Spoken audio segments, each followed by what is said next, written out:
Okay, thanks for having me here. So this is fantastic. So one of the things about biohacking that's really very, you know, seductive is that you can make a simple lifestyle change and then you get such impressive sort of benefits. And one of the things in the nutrition space is fasting. And this is not a new idea.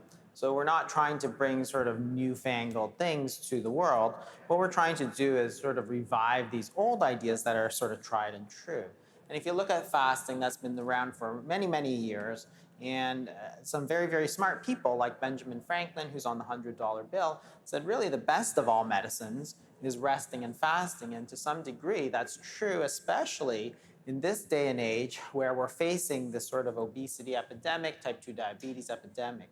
So what I'm going to do is talk about, I'm going to go through a bit quickly since we're running a little late.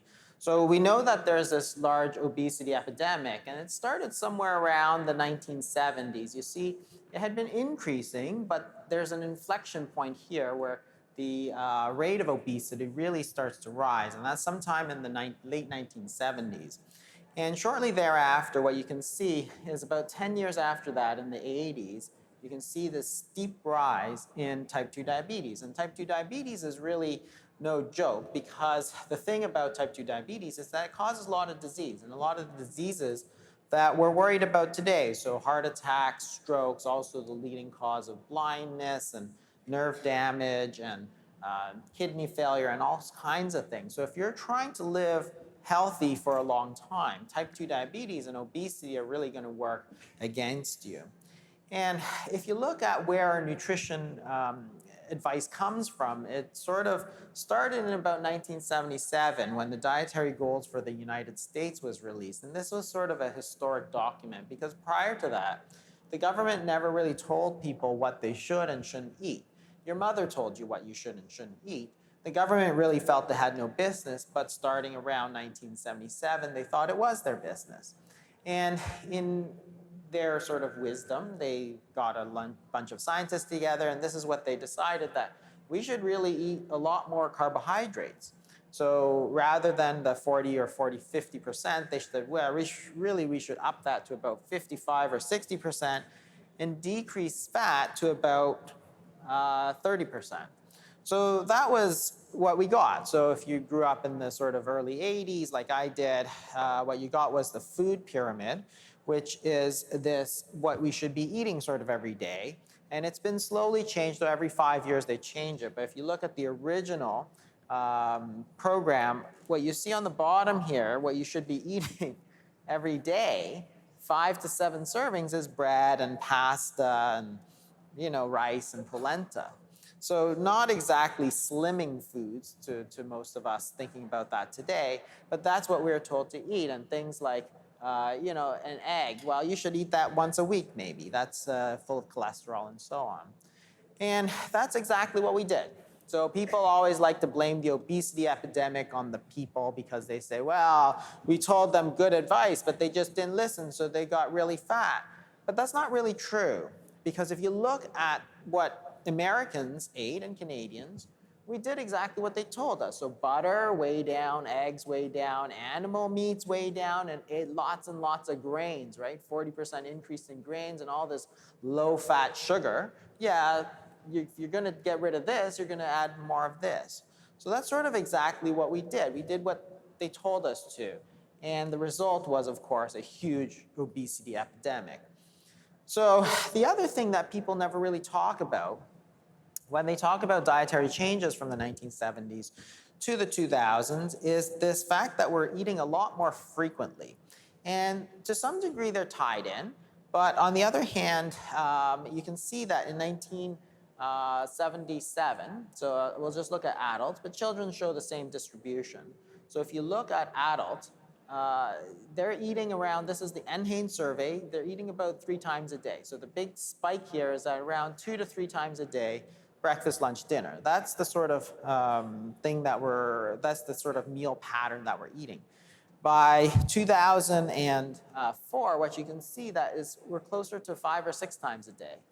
So we're eating a lot more frequently, and to some degree it's related to the foods that we eat, because if you're eating a lot less butter and eggs and steak, if you're not eating steak and eggs in the morning and you're eating a couple of slices of white bread with jam, you're going to get a lot more hungry, so then you wind up eating more frequently. And then the other thing that we get told all the time is to eat 6 times a day. It's like that advice never came from science. Nobody ever thought that was a good idea. It was just because we were hungry, so then we had to eat a muffin at 10:30. But we're eating a lot more frequently, and that's one of the really big changes of the last sort of quarter century. So this is more recent data from 2015, and what they did is they gave people an app, and they measured how frequently they ate. So what you can see here is that the 10% of people, so the lowest decile, which is the 10% of people who ate the least frequently, ate 3 times a day, 3.3 times a day. And the 10% of people that ate the most frequently ate 10.5 times a day. It's like, that's, a big change from sort of the 1970s, where there really wasn't a lot of obesity and people were just eating breakfast, lunch, and dinner. Now it's sort of breakfast, snack, lunch, snack, dinner, snack, snack, snack, snack, sleep. Because that's the only way you can get to 10.5 times per day. And the median time of eating was 14 hours, 45 minutes, which means that if you ate breakfast at 8 a.m., somewhere around here, you didn't really stop until 10:45 p.m. So basically you're eating the entire time that you're awake. So that fasting period, which is this time that you should be allowing your body to sort of digest and to use the energy that you've taken in, no longer exists, because all you're doing is sort of putting food and putting all these nutrients into your body, and your body has to somehow deal with that. And then, of course, we wonder why we're getting all fat. So one of the ways you can hack this, of course, is to simply turn back the clock and say, look, your body really only exists in one of 2 states. If you look at the physiology, and that's what we're really going to talk about in the next little bit, is the physiology of what happens. And your body can only exist in 2 states. You're either putting food in and insulin goes up. So insulin is a hormone that tells your body to store food energy. And your body stores it as sugar, as glycogen, or as body fat. So you're either in the fed state, where you're putting food in your mouth, you're sending your body instructions to store body fat, or you're fasting. Insulin falls, and then you're going to use up some of that energy. Okay, and that's a normal thing. That's what you should be doing every single day, and that's why you don't die in your sleep like every single night, because your body has the ability to pull that energy back out and use it. But what it means is that you're either in the fed state or you're in the fasted state. And if you're in the fed state, you're storing fat. If you're in the fasted state, you're burning body fat. But you can't do both at the same time. So if all of a sudden you are always in the fed state, you're constantly storing body fat because you've told it to by eating so frequently. Okay? Now, if you want to hack that, you simply turn the reverse and say, okay, let me spend more time in the fasted state. And that's a simple, free, easy to do thing. So again, the idea is not new. It actually goes back to the very origins of medicine. So Hippocrates, who is considered the father of modern medicine, said our food should be our medicine should be our food. But then to eat when you are sick is to feed your sickness. And what he means by that is that it's actually instinctive. So people think that there's something inherently unhealthy about fasting. But of course, it's part of a natural cycle of life. And that's why you have the word breakfast. That's the meal that breaks your fast. So that means you should be fasting every single day. And what happens when you get sick? When you get sick, the very first thing you do is stop eating. So if you have the flu or you get really sick with something, you don't really want to sit down to a buffet dinner. You really just can't eat. And the body has naturally told you that you need to activate these hormones, not store body fat. You need to activate your body to fight this infection and so on. So it's actually a very healthy state. So if you look at the physiology, you hear all kinds of people who say really sort of crazy things like, oh, you got to eat 130 grams of carbs every day to feed your brain. It's like, well, if you go more than 24 hours without eating, people don't start having seizures, right? Like, your body needs 130 grams of carbohydrates to function, but it doesn't mean you have to eat it. You can take it from your body stores because that's what it is. So if you look at the physiology of what happens to our body during that time, you can see, and this has been all worked out for many years, that in the first stage, which is the sort of fed state, it's all exogenous. So the glucose you get is all from your food. As you get into stage 2, what you do is you start to burn glycogen. So the amount of carbohydrates has gone down very low. So 4 hours after a meal, you start using your glycogen, which is the stored sugar in the liver. As you get to 20 hours, 24 hours, what you start is you're tapering off the amount of glycogen because that's getting used up.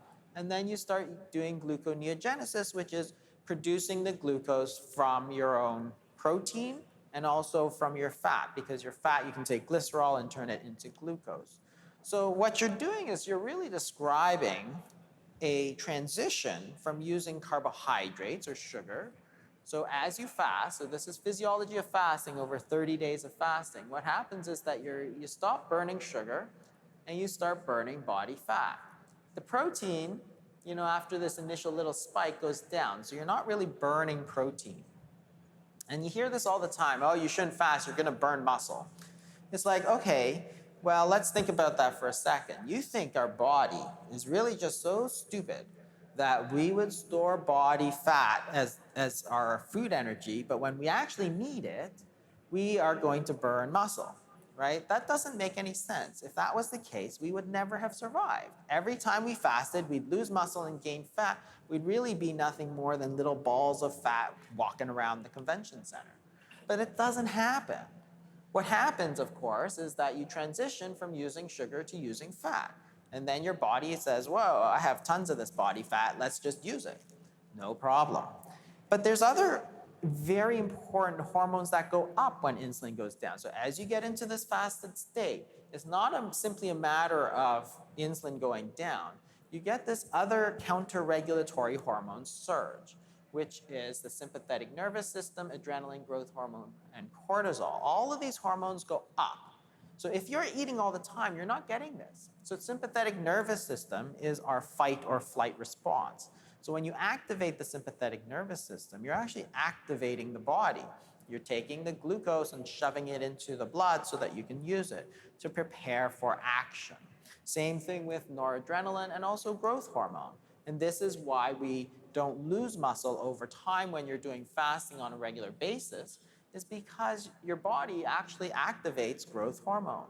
And when you eat again, your body is going to rebuild all of those proteins that you need.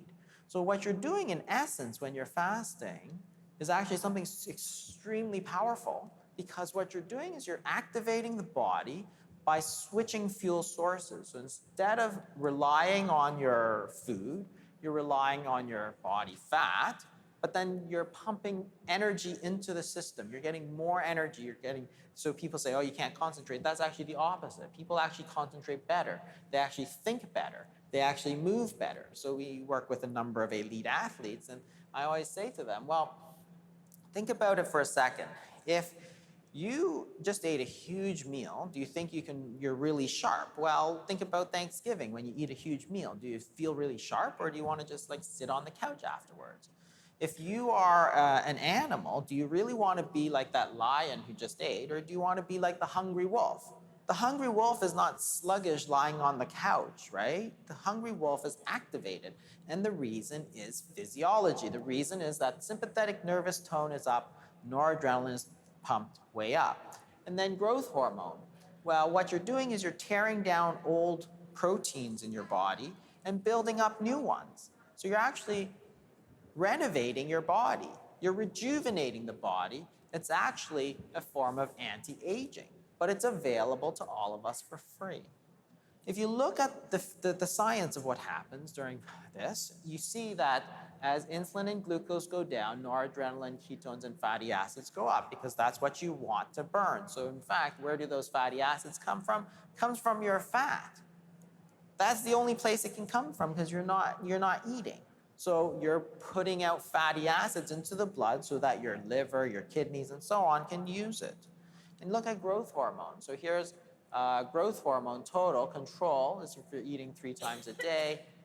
It's around 2.5, jumps up to close to 8 with a single day of fasting. Your growth hormone has gone up like 2.5%. 2.5 times, and it continues to go up even up to day 5 of fasting. So for diseases like osteoporosis and sarcopenia and all these sorts of things, you actually need that growth hormone. And a low growth hormone is going to lead to weak bones and weak muscles.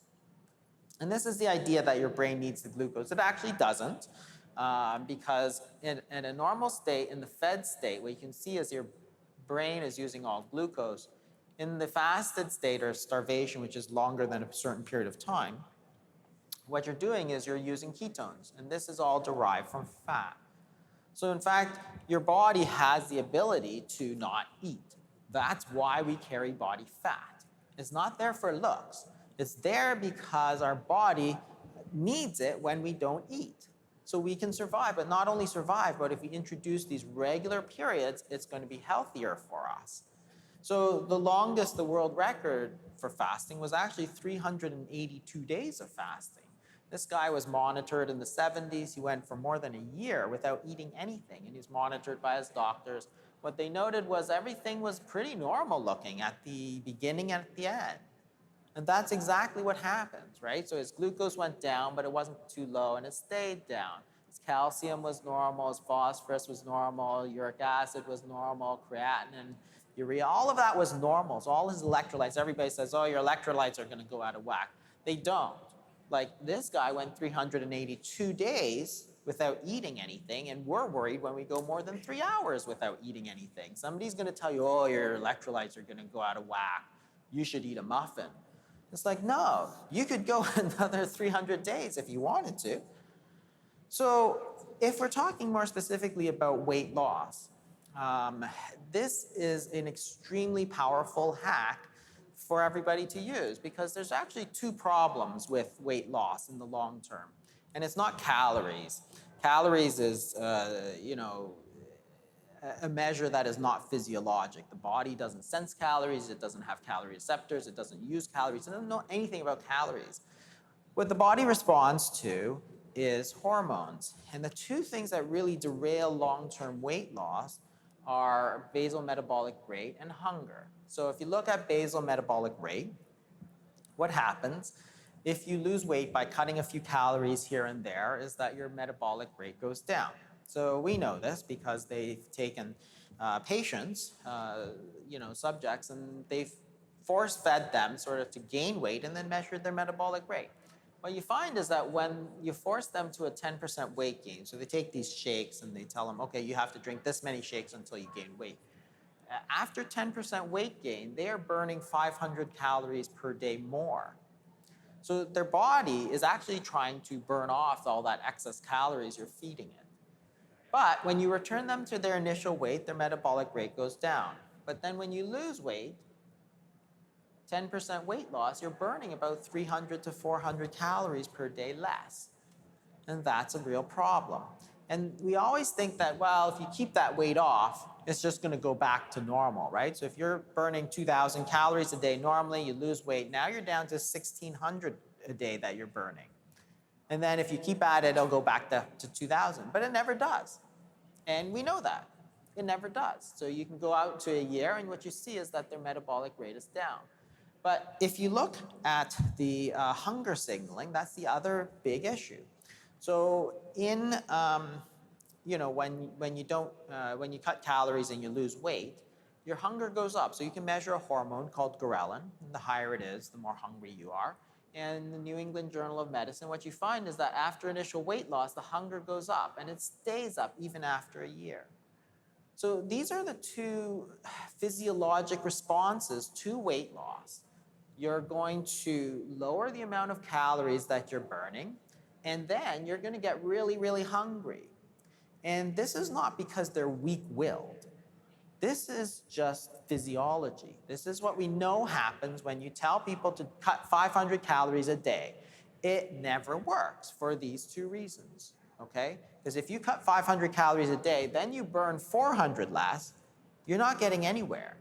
Then your body is going to tell you to eat, eat, eat, eat, eat. So it's not a failure of willpower that these people are eating. They're actually physically more hungry. And if you can't deal with these two issues, you are not going to be able to keep that weight off, because being hungry all the time is no fun. It's sort of one of our most primal instincts. So you have to respect that. So how are you going to deal with a lowered basal metabolic rate? Well, what happens during fasting? So instead of eating 6 times a day, what if you eat like 0 times for 4 days? What happens to your metabolic rate? Well, if you think about the physiology, we know that adrenaline goes up, sympathetic tone goes up. So your body's going to burn more energy, not less. And that's exactly what we find. So after 4 days, this is the weight. The weight is steadily coming down. This is the resting energy equivalent. It goes up. And the VO2, which is a measure of how much metabolism is going on, it goes up. In fact, after 4 days, your metabolic rate is actually 10% higher than when you started. So everybody tells you, oh, if you don't eat, you'll go into starvation mode, your metabolic rate will shut down. Well, that doesn't happen. Because if it did, we wouldn't be here, if you think about it. If we're cavemen, for example, and you don't eat, then you start to shut down. Well, it's going to be even harder to get food. So then you're going to not eat, and then you're going to shut down your body again. We'd all be dead. The body's not that stupid. What it does is it simply shifts its fuel sources and then pumps you full of energy so that you can go out and hunt. So you actually have more energy at the end of that 4 days than when you started. If you look at studies of alternate daily fasting, it's the same thing. This is the resting metabolic rate. It starts at 6,600 and ends at 6,300, but it's not statistically significant. So there's not a big change, even after 22 days of alternate daily fasting. And what you see is that you've gone from burning carbohydrates, burning sugar, to burning fat. Well, that's exactly what you want to do, is burn fat. So this is the effect on metabolic rate. So again, another study from 2016 where they compared calorie restriction, so the standard advice, cut a few calories a day, cut 400, 500 calories a day, eat 10 times a day. What happens is that you'll burn 76 calories a day less. And if you use alternate daily fasting, instead, you'll burn 29 less. So it's a significant difference. So less than 40% of that. But it's actually not statistically significant. The p-value of 0.41 means that there's actually no statistical difference between the beginning and the end. And this is after 32 weeks of alternate daily fasting. And this is a huge advantage. If you're burning 300-400 calories a day less, naturally, that's a huge advantage when you're trying to lose weight. And the other problem is hunger. So again, everybody says when you're fasting, you're going to get so hungry that you're not going to be able to control yourself. You'll be forced to stuff a couple of Krispy Kreme donuts in your mouth. Well, that doesn't happen. So this is ghrelin, so that's the hunger hormone. And what you see is that when you fast somebody for 24 hours. So they get this little spike of ghrelin at breakfast, lunch, and dinner. So you get hungry at breakfast, lunch, and dinner. But what happens to you when you don't eat lunch? Say you're busy, you work through lunch. What happens? Do you just get more and more hungry until you stuff a muffin in? Not really. What happens is that after a while, your ghrelin just goes right back down to baseline. So you miss lunch, there's 12 o'clock, you're hungry. At 1 o'clock, you're hungry. At 4 o'clock, it's as if you ate. You're no different in terms of hunger if you ate or you didn't eat. Why? Because again, your body's just not that stupid, right? If you didn't eat, you'll take that energy that you needed from your fat stores. You've basically made a meal of your own fat, and that's it. And we've all done this. We've all been busy where we went right through lunch, and by 4 o'clock, it's like, oh, okay, well, did I eat? Did I not eat? Can't remember. Same thing with dinner. You don't eat, guess what? it just goes right back down to baseline. Yeah, you're going to be hungry for a couple hours because it's high here, and then it's going to go back to baseline. Nothing happens.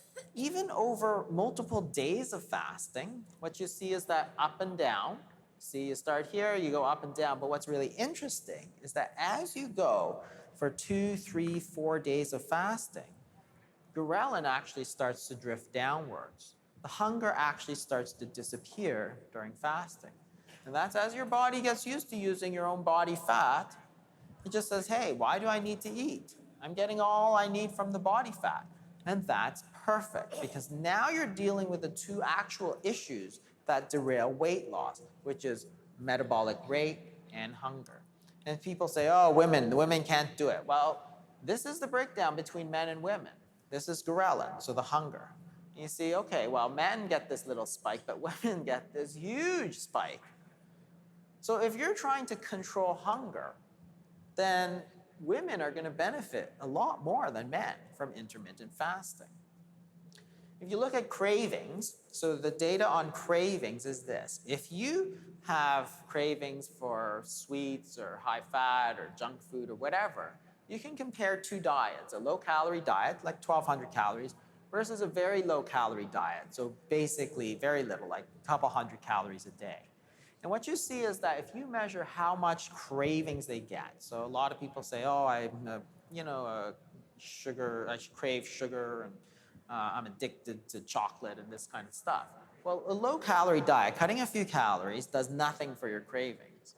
But if you go and just eat nothing at all, your cravings actually disappear, right? And it's really just for the parents out there, it's like if your child has an itch, you don't say, oh, you should scratch it, but a little less.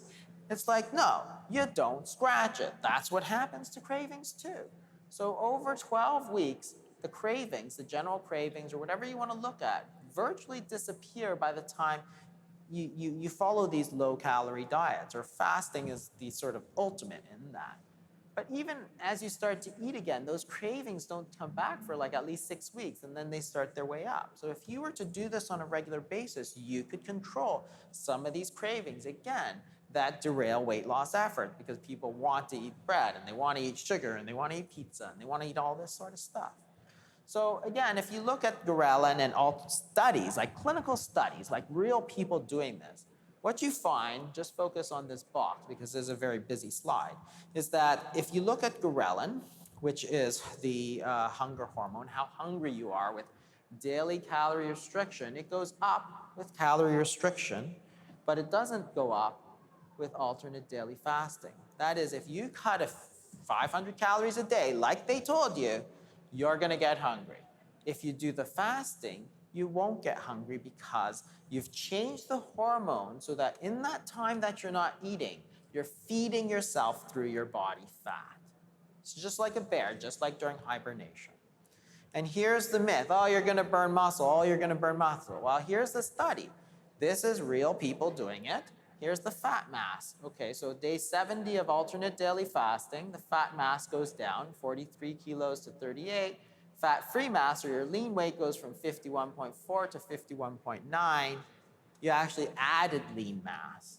So for all those people, oh, you're going to burn muscle, you're going to burn muscle. You don't. You're gaining muscle. This is that study where you're comparing calorie restriction to alternate daily fasting. So again, you can look at two things. One is the truncal fat mass. So that's the fat that you carry around the waist. It's much more dangerous from a health standpoint than fat that you carry anywhere else. Calorie restriction goes down by 0.3. Alternate daily fasting goes down by 1.8. It's like 6 times better at getting rid of the really dangerous fat for type 2 diabetes. If you look at lean mass, because this is what they say, oh yeah, you're fasting, you're going to lose weight, but it's all going to be muscle. It's no, okay, so this is percentage lean mass. Calorie restriction goes up by 0.5, and alternate daily fasting goes up by 2.2%. In other words, preserving lean mass is like 4 times better with fasting than to calorie restriction. So the question is, why are we doing this? Why do we tell everybody to do calorie restriction? You should never, ever not eat. It's like, why? Why don't you let your body just use that body fat? Because that's what's going to make us healthy. That's what's going to get rid of the type 2 diabetes that's giving us heart attacks, strokes, and cancer. And it's free, it's available to all of you, and used by people like Hippocrates and Benjamin Franklin. This is I'm just going to skip this for time's sake. So this is the other thing that people say, well, it's great and everything, but people won't do it, It's like, okay, but you know that it's part of almost every major religion in the world. So literally, the Buddhists do it, the Muslims do it, the Catholics, the Christians, the Jewish people. Literally billions of people around the world do this on a regular basis and have been doing this for the last 2,000-3,000 years. You know that, right? Before you say that, yeah, nobody can do it, that literally billions of people do it. So yes, you can do it. It's not fun. I'm not saying it's super fun or anything, but if you're trying to hack your body to be healthy, to lose weight, to get rid of your type 2 diabetes, you can do it. It's just a matter of doing it. Other people say, well, it doesn't work. It's like, well, we have studies that it does work, and obviously if you don't eat, you are going to lose it. This is just to show that females get the same rate of weight loss as males. For all those people that say, oh, women should never fast, it doesn't work. It's like, what do you think is going to happen if you don't eat? You're going to lose weight. I'm going to skip this for time's sake. And then this myth that you need to eat to concentrate. It's like, I hear this all the time because we've done it in our IDM program for several thousand people, and people say, oh, I have a really stressful job, or I have to concentrate, I can't fast. It's like, this is what happens when you eat a big meal. When you don't eat, you actually work from a mental standpoint at a much higher level. And this is one of the reasons that the people in Silicon Valley in particular have embraced the fasting so much, is because it allows your brain to work at a higher level. And people who do this say, wow, I can think really clearly. It's like, yeah, that's because your noradrenaline is up, your sympathetic tone is up, you're being activated, you're pumping energy into the system, and your brain is able to think more clearly. And in Silicon Valley, of course, the difference is that they're competing based on their brain power, right? So they're all, all these little computer geniuses, they're all trying to get the next best thing. And that little edge in mental performance can be the difference of millions of dollars. So they do this because this is what gives them an edge. If you read books, there's a book called Unbroken by Lauren Hillebrand, which is a story about prisoners of war, American prisoners of war in Japan in World War II. So these people are literally starving. They get very little to eat. And what's interesting is that when you read the biography, they talk about how their fellow prisoners are doing these absolutely incredible feats of mental capacity. So one guy is reading books entirely from memory, and another one learned Norwegian in a week. And what he says is that, wow, this is just the astonishing mental clarity of starvation. And I thought, wow, that's really interesting that people who actually do this have actually noticed that huge improvement in mental functioning. We see it in our clients all the time. They say, well, it's like a fog lifted. I can really focus now on what I'm doing. So if you're looking to hack your way into sort of a higher level, fasting is a great way to do that. So not only just the physical side of things, but the mental side of things. And that's, again, free. Why won't you do it? There's another myth here of anorexia that, oh, you're going to cause eating disorders. First of all, eating disorders are psychological disorders where people think they're fat, but they're actually sort of very thin. And it is a real issue. It's a big issue. People have died from it, of course. And it's all a matter of context, right? So if you're treating a 16-year-old girl with anxiety problems who weighs 80 pounds, then no, you don't want to be fasting. But if you're 60 years old, male, and have type 2 diabetes, then fasting might just save your life. So it's a totally different context. So you have to use it. It's a very powerful weapon, but don't use it in the wrong context, right? And that's not what biohacking is about. It's about getting optimal human performance from a simple lifestyle change But these are powerful tools. Don't use it in the wrong context. And then this myth that you cause hypoglycemia. So, oh, you're going to go hypoglycemic, you're going to have a seizure. It's like, that doesn't happen. Your body is able to deal with it. So here's a study where they took patients and they actually fasted them for about 30 days. Then they gave them a big whack of insulin just to see what would happen. And they drove their sugars down to 227, which is extremely low. It's like 1.2 or something like that. And for most people, they would actually have seizures at this level.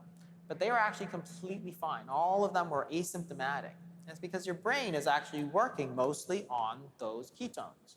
So if you're using ketones and your blood glucose is low, it doesn't matter because you're using ketones anyway. So these people actually felt completely normal, and this was the same study. There are a few concerns. So dawn phenomenon is one where your blood sugars can go up slightly during fasting. And this is very interesting. And it's, other than knowing about it, it's not a big concern.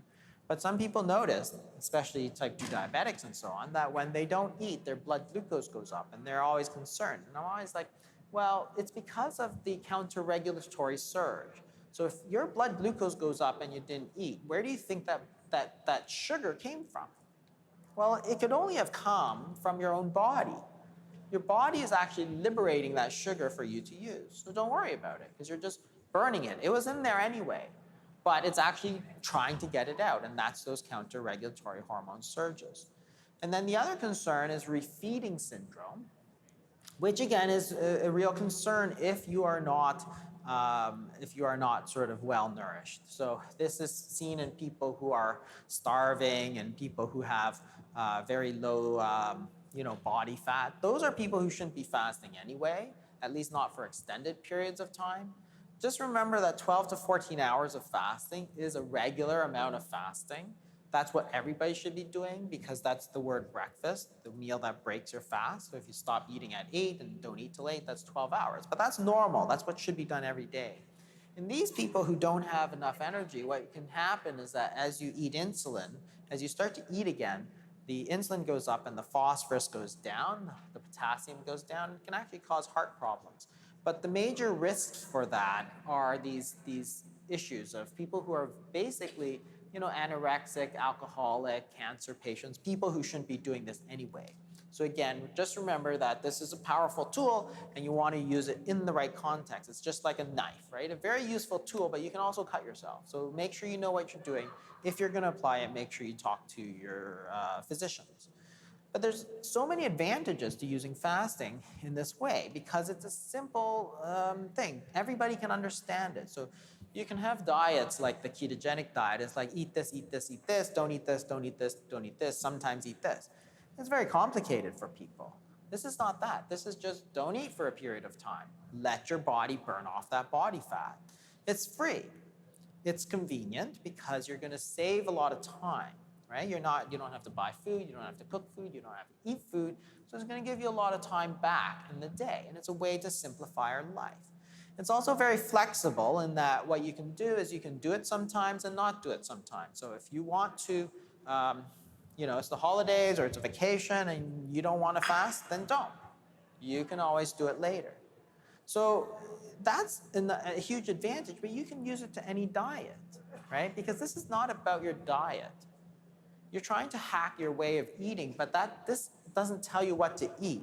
It only specifies the periods of time that you're not eating, so they work together. If you fix your diet, eating, cutting out the sugar, cutting out the refined grains, trying to eat whole foods, that's great. But fasting doesn't tell you anything about that. Fasting is complementary to that and tells you there's a period of time where you really just shouldn't eat anything. So whether it's, you don't eat meat or wheat or nuts, or you don't have time, you don't have money, you're traveling, you don't cook, it doesn't matter because you can still fast. You can still use this sort of biohacking, and it gives you sort of unlimited power. That is, if you are 400 pounds, and we have people who are 400 pounds, you need something really, really powerful. Well, you can just keep fasting. You can just keep letting your body use up that fat. You can do it as long as you need to get healthy, and that's the whole point. It's not something that sort of maxes out at, I lost 10 pounds and that's it. Well, it's great if you only had 10 pounds to lose. If you had 200 pounds to lose, then you're sort of out of luck. So it gives you a lot of power. And that's what Mark Twain, another very well-read, very smart fellow said, a little starvation can actually do more for the average sick man than the best medicines and the best doctors. And that's very interesting because we're not talking here about, let's get this expensive medication and this expensive procedure because it's going to, make us live an extra 3 days. It's like, no, this is something that you do on an ongoing basis to stay healthy for your life. And if you have type 2 diabetes, this is Elliot Jocelyn. So he's the most famous sort of diabetes specialist in the history of the world sort of thing.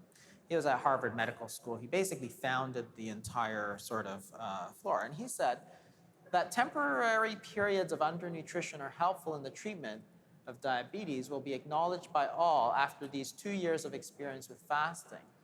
He wrote this in 1916. That was more than 100 years ago. The most famous diabetologist in the history of the world knew 100 years ago that you could actually just let your body burn off all that sugar and you won't have type 2 diabetes anymore. After 2 years of doing it, he thought it was so obvious that everybody's going to know this. And yet here we are in 2016 with a huge epidemic of type 2 diabetes, which will give you heart attacks, which will give you cancer, which will make you blind, which will give you kidney failure, which will damage your nerves. We could have taken care of it all if we had listened in 1916. So the point is that, can we cure type 2 diabetes without sort of, all these associated medical problems, and do it without any drugs and without any surgery and really at no cost? Taking really control of the health back into your own hands? And the answer is yes, absolutely. That's all you need to do, is understand the physiology, understand what we're trying to do, and now you have the power to get rid of type 2 diabetes, to lose weight, take care of all these metabolic problems that are now making us sick. And that really is the ultimate in biohacking. Thank you.